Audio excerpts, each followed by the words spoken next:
Welcome back, everybody.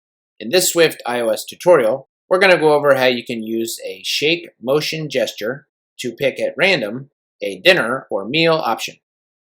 This app will also keep a running count of the number of times you have shaken your device. Let's go ahead and try it out. Okay, so we're going to simulate a shake of this device in the simulator. And it's going to pick at random from this list of dinner options. And the output for that will show up here. And this number here will be the running total of the number of times the device has been shaken. To simulate a shake, we can go to Device and Shake. For the first random choice, we get chicken. For the next random shake, we get clam chowder. Let's do this a few more times.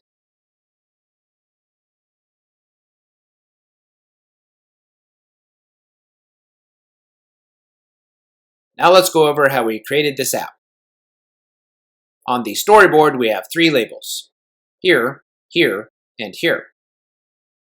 For the count label, we've hooked that up here. The dinner label, we've hooked up here. Both of these are outlets. And a couple quick reminders. To find the objects for your storyboard, you can click on the plus. Then you can just drag them on, like that. To hook them up to your code, go ahead and click the object, hold down Control, and drag it to your code, like that. The first thing we have done is to create a variable to keep track of the running total count.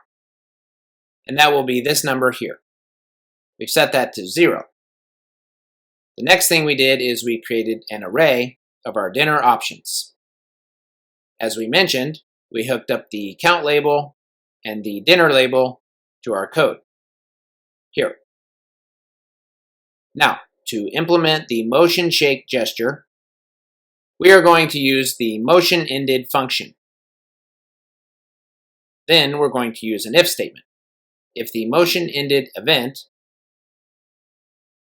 subtype equals the UIEvent.EventSubtype.motionShake, we're going to print the message device shaken to the console, and you can see that here. Next, we use the compound assignment operator to add 1 to the count variable each time the device is shaken.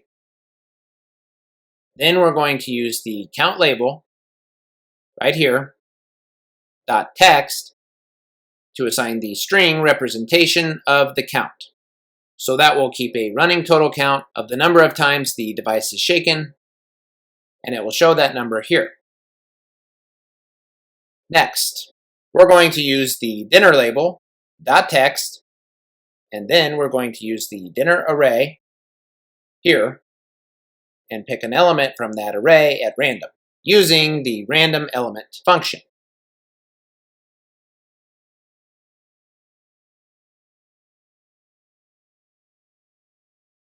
Okay, that's all we have for this tutorial. Join us again next time.